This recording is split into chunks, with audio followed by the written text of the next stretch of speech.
We are officially on the last day of Season 4, with Season 5 starting tomorrow, and I thought I would take this time to go over Season 4, give a little bit of a review on all the items in the Battle Pass and how they stacked up to the previous seasons. So all in all, I wasn't very impressed by Season 4. I took actually a 30-plus day break in the middle of Season 4. I think it was definitely the least impressive season so far. It wasn't terrible in all aspects of it. I think in the skins department is where it was just really, really lacking. The skins that came out in this Battle Pass were pretty atrocious. I know there's some people who probably like the skins in this Battle Pass, but I definitely wasn't one of them, especially when you compare them to Season 2 and Season 3 skins. So we're just going to go over that real quick. We're going to go over, for each Battle Pass, we're going to go over skins, dances, gliders, and pickaxes and how they stack up to other seasons. So for Season 4, you had the Carbide and the Battlehawk, which you got in the first tier, and both of these skins are pretty forgettable. I don't see anyone wearing a Battlehawk, and the Carbide is pretty bad looking. Even when you get the max level 65 chest plate, it's still a very bad looking skin. It's very bulky, and it doesn't look cool at all. Then we have the Technique, which is, I would say, probably the second best skin in this Battle Pass behind the Omega. But again, the Technique isn't crazy. I don't really use it a whole lot, and I probably won't be using it in future seasons. Zoe, to me, is not a skin I would ever really use. It's way too girly in my opinion, and I know there's probably some people who really like it. Girls probably like it a lot more, but it's definitely not the type of skin I like. Valor, considering how high of a tier Valor was, I think it was like tier 71, it's a pretty bad skin. I do not like any of the superhero or supervillain skins in this season. I thought they were all pretty lame. Even the $20 V-Buck, even the $20 skins you had to buy in the store and the $15 skins in the store, I thought those were all pretty lame as well. None of them really grabbed me. So just in general, I didn't like any of the superhero skins or the supervillain skins. Then we had Squad Leader, which is very similar to the Battlehawk, except I guess he has a little bit cooler of hair. But again, it's a very disappointing skin for the tier 87 that it is. Very disappointing that you get this skin at tier 87. I've never seen anyone in the game use it. And then finally we have the Omega, which is the best skin in this Battle Pass. But again, I'm not that impressed by it. I think it's the worst max tier skin so far. I think the John Wick and Black Knight are levels ahead of it. The Omega is cool if you get all the colors for it. If you don't have all the colors for it, it's not that cool. The orange isn't that great. I mean, when you can customize it to be purple or green or blue, that's pretty cool, I guess. But just in general, it's a really bulky looking skin and not a skin that I really would expect to use in future seasons. So now let's compare it to the skins from Season 3. So Season 3 actually had a couple of skins that I still use a little bit. So the Astronaut is kind of a really lame skin. No one uses the Astronaut anymore. The Rust Lord is actually kind of a serviceable skin. It actually comes with a really nice pickaxe, the Sawtooth, and it has the really cool glider as well. But again, I really don't use the Rust Lord, so I'm not really going to count it. The Moonwalker is pretty lame as well. And the Dark Voyager was actually one of the most hyped skins in Season 3, but it kind of sticks out like a Christmas tree on the map pretty much, because you can see him across the map pretty much if you're wearing the Dark Voyager, because how bright it is, which is the one downfall of this skin. I kind of wish it was kind of an all-black skin and didn't have the glow in it, because that'd make it a lot better, but nonetheless, that kind of ruined the skin a little bit. Then you have the Elite Agent, which is actually my favorite skin in this season. I still use this one a little bit. I think the Red Knight shield goes really well with the Elite Agent, as well as the Black Knight shield, or any of the shields really for that matter. So I really like using Elite Agent still.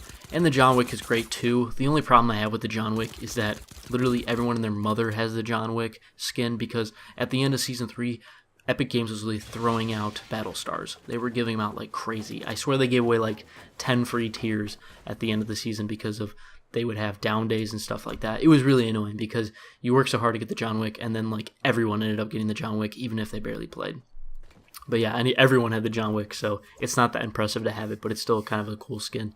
But compared to Season 2, none of these skins and none of these other seasons stack up at all. For Season 2, there was 4 skins: the Blue Squire, the Royale Knight, the Sparkle Specialist, and the Black Knight. The Blue Squire and Royale Knight, they're nothing really special. I think they're kind of cool because they're still the Knight theme, as I really like the Knight skins in this game, such as the Black Knight and the Red Knight. But again, no one really uses the Blue Squire or Royale Knight that often. But I think the Sparkle Specialist and the Black Knight are amazing skins. The Sparkle Specialist isn't crazy good, but it's kind of rare. I don't really see it a whole lot, and it's actually the second best skin in this season and one of the better skins we've gotten out of the Battle Pass. And then the Black Knight is easily the best skin we've ever gotten out of a Battle Pass. It is super iconic. People love saying that they have it because they like showing off how OG they are and stuff like that. But yeah, I think Season 2 actually had the best skins because they had the least amount of skins, but I think they had the most quality. Quality over quantity as far as Season 2 goes compared to the other seasons. The one thing I will say about Season 4 is that it had really great dances. It definitely had a lot better dances than Season 3 had. Season 2 had great dances, but we're going to get into that very soon. So let's go over the dances in Season 4 real quick. We have the Orange Justice, which is a very popular dance. We have the Popcorn, which is, kind of a cool dance. Nothing that I really ever use, but I mean, I guess it's cool if you were like in the middle of a fight, you just decide to start eating popcorn. The Respect one's kind of dopey. It's just kind of one of those free ones they toss in that aren't really that important. And then the Hype is actually the Groove Jam is my favorite. And then the Hype is not far after that. The reason the Groove Jam is my favorite is because it's literally the Napoleon Dynamite dance. And if you haven't seen the Napoleon Dynamite dance, just look up Napoleon Dynamite dance. It's amazing. It's literally the same dance as Groove Jam. So compared to Season 3, Season 4 definitely had much better dances. Season 3 had Take the L, Salute, Best Mates, and the Robot. Take the L, I think, is actually pretty iconic. It's probably one of the more iconic Fortnite dances, aside from the basic Fortnite dance, because, I don't know, it's just so savage. But the Salute and Best Mate dances are pointless. The Best Mates dance is actually really annoying because it's super loud for some reason. And then the Robot dance is cool, but it's not something that I'm going to use that often. And then for Season 2 actually had some really nice dances. It had Ride the Pony, the Worm, and the Floss, with the Worm and the Floss being really sought-after dances. I don't really hear a whole lot of people talk about how OG they are for having the Floss, the Worm, but I would say the Floss is probably one of the better emotes in the game, definitely. The Worm is as well. So then, let's go on to the gliders. And the gliders, again, just like the skins for me, is something that Season 4 really didn't get right. The only thing I liked about Season 4, quite honestly, was the dances. Other than that, I didn't really look forward to getting anything. Basically, the only reason I did it all was to get the Groove Jam, because I thought it was so dope. But that's the only reason why I felt the need to complete Season 4. If it wasn't for the Groove Jam or the Hype dance, then Season 4 would have been pretty pointless for me, because nothing really stood out. But anyways, the gliders for Season 4 are pretty bad. The Sugar Crash, it's Zoe's glider. It's very girly and not something I would ever really want to use. And then the Wings of Valor and the Intrepid, they're really cool looking gliders, but the problem I have with them is they're extremely loud. So when you're gliding down and you're like talking to friends, you almost can't hear your friends because of how loud the gliders are. So you have to like lower your game volume. I mean, I guess I get why they're so loud because it's supposed to add to the effect. But in general, like any gliders that are loud, in my opinion, I just cannot use. I don't like listening to it at all. I just want it to be silent. I like the original gliders. So the basic looking gliders like the Carbon Glider, those type of gliders, those are the gliders I like. So that's going to move us into Season 3 as well. Season 3 only had 2 gliders. It had the Rainbow Glider and the Carbon Glider. The Rainbow Glider, again, isn't really my cup of tea. I think it's better than the Sugar Crash. Heck, it's even better than Wings of Valor and Intrepid because it's not as loud as those two. But it's definitely not something that I use ever. But the Carbon is actually my favorite glider in the game that was given out in the Battle Pass because it's really cool looking, it makes a cool sound when it opens, and it's pretty much silent when you're gliding down. And then for Season 2, we have 3 other gliders. We have the Get Down Glider, the Sir Glider the Brave, which is kind of the Royale Knight / the Squire Knight glider, which isn't that great. And then we have the Royale X glider. These gliders aren't amazing. I think the Get Down glider is actually pretty cool, though. I would say that's probably the best glider in this season. Perhaps maybe the second best glider ever given out because there's not a whole lot of glider competition given out in the Battle Pass. Heck, I'm not really impressed by most gliders in the game. I've never bought a glider from the store because it's not that important of an aspect to me. I mean, some of the gliders, like the 2000 gliders, like they're pretty dope, like the Dragon, but I couldn't justify spending $20 on a glider. But anyways, I think the gliders in Season 2 were pretty good, especially compared to Season 4.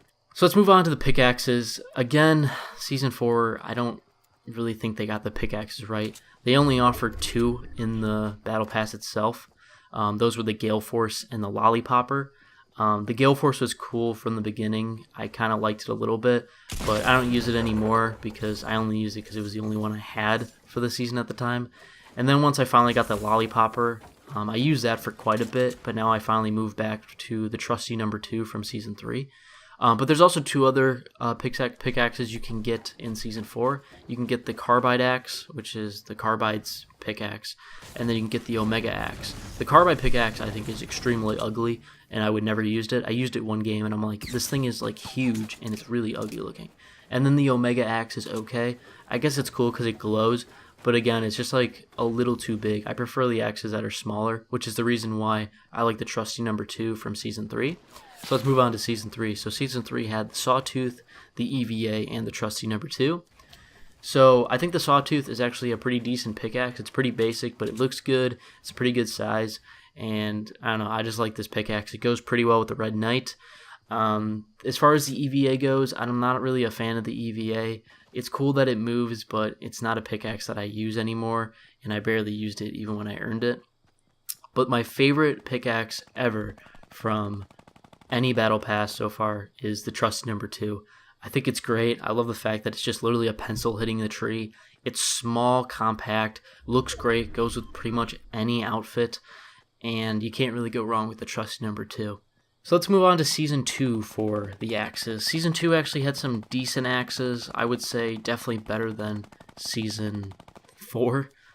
Maybe just on par with Season 3. But it had the Pulse Axe, the Excalibur. Those 2 axes I wasn't very impressed with. But the AC/DC axe is actually pretty dope because it's like there's like an electrical current running through the axe. So I think this is actually a pretty cool feature. If I had to put it on the list, I'd probably put it as the second best axe given out in a Battle Pass, right behind the trusty number 2. Once again, there's not a whole lot of competition at the axe category for Battle Passes. They don't really give out that many dope axes. To get good axes, you almost have to buy them from... Actually, you don't almost have to. You actually have to buy them from the store because that's where all the good axes are. You're not really going to get that great of axes from the Battle Pass, which is why I still use the trusty number 2. Don't get me wrong, it's amazing, but I don't know. I kind of wish that they would give out more axes that are, good in the Battle Pass. Another thing I really didn't like about Season 4 is it kind of lacked development. I thought it would kind of be much more storyline driven, which I don't know how I really felt about that because I didn't know if I really wanted a storyline. But even the storyline that it brought, it was kind of weird and almost pointless. The entire thing led up to basically the rocket being launched about a week ago. That was like the only event that happened. You had the visitor who crashed into Dusty Depot and created the Dusty Divot, and then a week before the season ended, he launched the rocket that ended up cracking the map. That's really the entire storyline. Like, there was no development at all, which is fine because this type of game doesn't really need a crazy storyline, but I just thought it was kind of a weak storyline. It wasn't that great. Another thing that kind of disappointed me was how Dusty Divot ended up turning out. The way it was reported, it seemed like it was going to be turned into a pretty big city at some point throughout the season, as if they were going to keep updating the map every week, because Epic Games came out and said that. They said they would update the map weekly, and they made it seem like they would be updating Dusty Divot weekly. However, that simply was not the case, because it started off as just an empty crater with the hop rocks, which were a cool addition, with just the buildings, and that was it. That's how it started off. And basically, they made the buildings a little bit bigger, just a little bit, like they expanded the middle building a little bit, and then they put trees on the outside, and that was it. They did absolutely nothing else to Dusty Divot, nothing like I thought they were going to do when they said they would update the map weekly. Honestly, I feel like they should probably get rid of Dusty Divot at this point. It's kind of a weird part of the map. It's not really that crowded anymore. When it first came out, tons of people would go there, and what was stupid about that is tons of people would go there, but there was like no chests there when it originally came out, and now that it's a little bit more developed with trees, I guess, there's a little bit more chests that spawn there, but again, it's not a good part of the map in my opinion. So yeah, that was my review for Season 4 compared to against Season 3 and Season 2. I thought it was relatively unimpressive. Didn't really like the superhero theme. Never thought I would be a fan of it the first day it came out. And it never grew on me at all. I never became a fan. The skins were all pretty atrocious. The best skin they probably released was the Vertex. And I still think it was a pretty ugly skin. And I mean, there's probably people out there who enjoyed it. And if you did, I mean, that's just your opinion. But in my opinion, I would never spend $20 on the Vertex. I think it's a pretty dopey looking skin. But anyways, that's it for the video. Hopefully you enjoyed. If you did, feel free to hit the like button and subscribe if you're not done so already. Also, feel free to leave your comments about Season 4 in the comment section below. This isn't meant to end discussion. It's meant to create discussion. So don't hate on me. Just tell me what you thought about the skins, the dances, and the gliders from Season 4 compared to Season 3 and Season 2. Anyways, I'm out.